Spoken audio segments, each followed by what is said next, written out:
Hello, everyone. Well, I hope everybody's traveling safely this weekend. It's Thanksgiving after all. I'm going to be doing short videos if I can get time. I have to go do some baking right after this. So this is going to be a quick video, and it's not going to be as in-depth as usual. But two things that I want to touch on, and they're kind of flip side of a similar coin. It's crime, and I mean, just crazy. And they both touch on John Tory. So that's the similar, or that's the common thread here.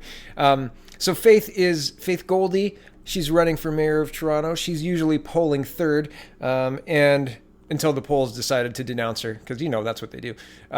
And she is suing the media. So I'll let her tell you. But this is about the type of crime that was committed, and that is election crime. And if you want to watch the whole video, the link will be in the description. Please do. It's interesting, and it's only 3 minutes long. Faith puts a good video together, but this is the too long didn't read version. Hold on. Here we go.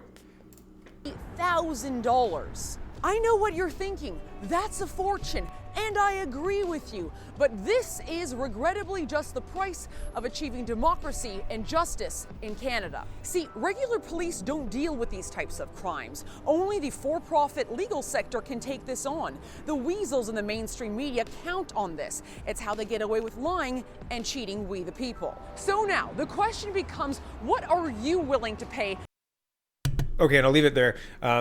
The point is, there was a crime committed. The crime is Bell Media took Faith's money and then refused her money and refused to air her ads. That's against the law, clearly against the law. But in order to fight this law, you have to get an attorney to bring it to court, and then they have to, it's white collar, right? So you can't call the police for this. You have to get an attorney, and it's going to cost Faith $50,000. But this isn't a campaign donation. This is a separate thing from donating to her campaign. So she's giving other information on where to donate specifically for this fund at the end of this video. So I think that's interesting. Like, there's clearly a law been broken, and it's very easily seen that this law has been broken. Like, you can look it up and verify, and you can hear the video.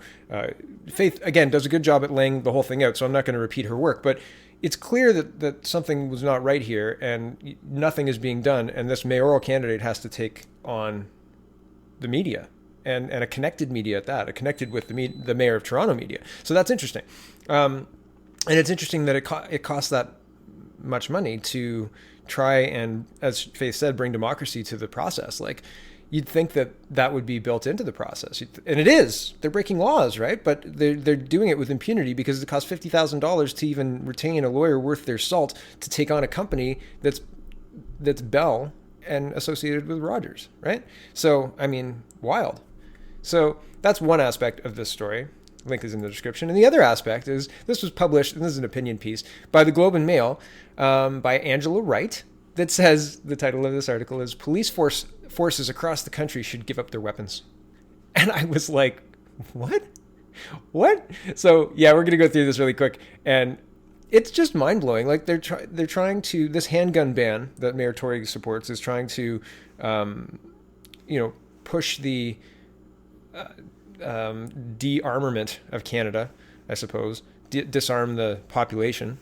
And I mean, we have very strict gun laws in Canada already. Anybody who's got a restricted weapon has been reviewed by the RCMP. Presumably you know them.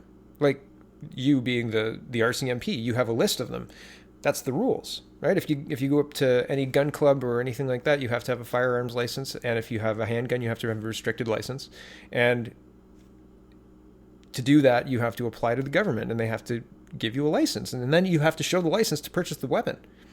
It's not a short process. I've looked into it. So the idea that all these guns that are causing the violence in Toronto are all legal handguns is patently ridiculous. And I think that anybody with half a brain knows that. But anybody who's trying to print propaganda is writing this. So, to the article. Toronto Mayor John Tory wants to know why anyone in the city needs a gun. And it seems a majority of Canadians agree. Yeah. A recent study conducted by Nanos Research showed a majority of Canadians favor a handgun ban, while exempting police and security personnel. It revealed 72% of Canadians support or somewhat support spending more money on police if that money were specifically directed toward combating gun violence. The belief that we need armed police to respond to incidents involving firearms shows Canadians, although we might not like to admit it, are similar to our American neighbors. That is, we need guns to combat guns. Oh, so you're suggesting that our police should show up to an armed assailant unarmed, and you're suggesting the reason that we think that they should be armed is because we're too much like the Americans. What? In what world is being ill-prepared and not having any weaponry to literally fire back at armed opponents? In what world is that well prepared? I don't understand. If I have a choice between a police force that is armed or a police force that is unarmed, I'm going to choose the armed police force to respond to the armed people or the potentially armed people.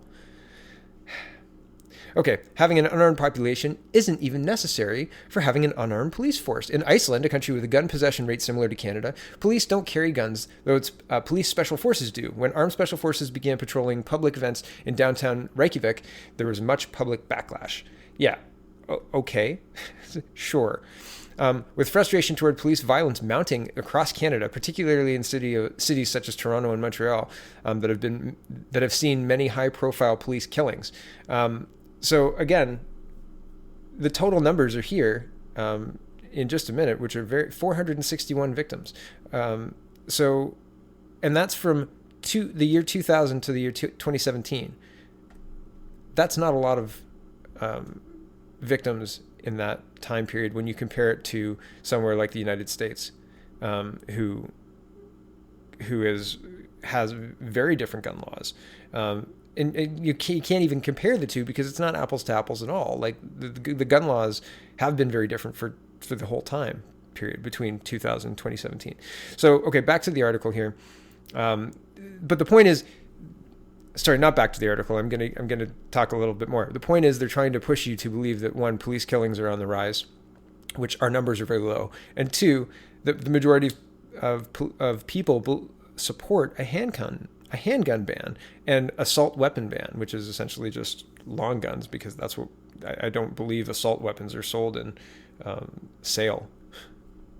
So anyway, back to this article. More worrying, even when adjusted for population growth, police killings are on the rise across Canada. The deadliest police force is the RCMP, accounting for over 25% of all police killings from 2000 to 2017. And of the 461 victims killed during this period, more than 71% were shot, and more than 70% suffered from mental illness or addiction. Okay, so it's again implying that the population that was shot were also mentally ill, which, I mean, even if there's small overlap, that's not true. Like, it's just not true. You definitely need firearms. And in a population as diverse as Canada, with open borders, thanks Justin Trudeau, you need them doubly so. Back to the article. Removing firearms from a police officer's arsenal creates a situation where other de-escalation tactics can be used, and can be used successfully. During 2016 in London, for example, the Metropolitan police responded to approximately 33,000 incidents involving firearms without firing a single bullet. Right, so still, other countries with other laws, it's not an apples to apples comparison, but it's still a terrible idea. Back to the article. This doesn't mean that no Canadian police officer would ever have access to a gun. Police forces should still be allowed to have a specialized unit that would only be deployed in specific active shooter situations, such as the Quebec City mosque shooting or the Toronto Danforth street shooting. Yeah, no, there was 2 police officers who were on regular patrol who came across the suspect and put a quicker end to the Danforth shooting because they were armed. And yes, he did take his own life, but if he knew those officers weren't armed, I doubt that would have resulted in the same end. Okay, it says, back to the article, that so many Canadians are in favor of a ban on handguns and, quote, assault weapons, yet still want to invest more heavily in police, suggests the quest to disarm citizens is driven by anger and a desire to punish the many gun owners for the crimes of the few. I wanted to make sure everybody understood that they're not trying to punish all gun owners, just a few of the criminal gun owners, those bad criminal legal gun owners. You should feel ashamed of yourselves. So, I mean, this article is just garbage. finish it out because it's terrible, but it's terrible. A healthy society functions with mutual trust between the state and its citizens. But how can there be trust if the data for police use of force isn't standardized or readily available? They spend a paragraph complaining about how long it took them to compile the data.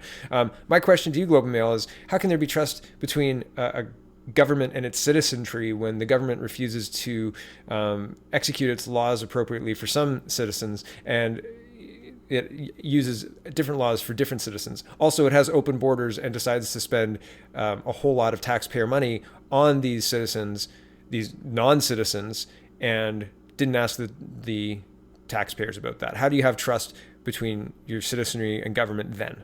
When the government out and out lies to you and then calls you racist for asking about it. How about then? And how do you have trust between you and a press, the citizens and a press that is pushing the lies of the government? Globe and Mail, do you have a comment on that?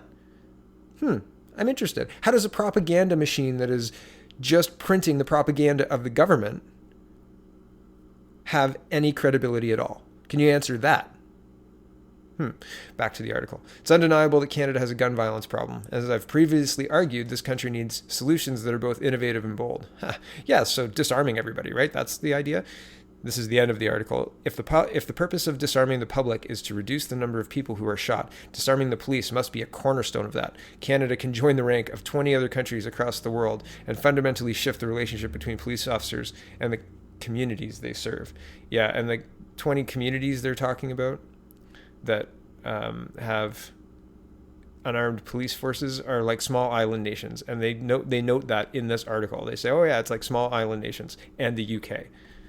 So sorry guys, this article is bunk. It's insulting, and no, police forces across the country should not give up their weapons. Have a happy Thanksgiving. I'm not sure if I'm going to make a video tomorrow. 99% I will on Monday, but thanks for watching, and have a great weekend, guys and gals.